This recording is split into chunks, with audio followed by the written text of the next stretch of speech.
Today, we're diving into how to factory reset your Xbox Series S or X to banish those pesky glitches and give you a fresh start. First things first, make sure you have all your game saves backed up. A factory reset wipes everything, so if you haven't already, sync your saves to the cloud. Now, on your Xbox dashboard, navigate to the settings menu. This gear icon is usually in the top right corner. Inside settings, scroll down until you find system. Select it. Within the system menu, look for console info. Click on that option. On the console info screen, you'll see a reset console option. Selected to continue.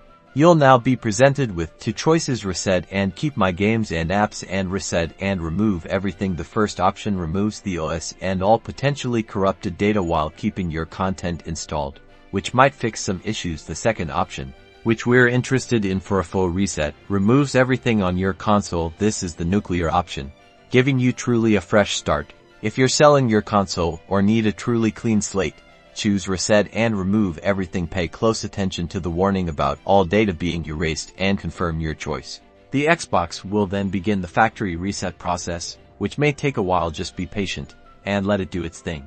Once the reset is complete, your Xbox will restart and guide you through the initial setup process, like when you first got it, giving you that new console experience. You're finished.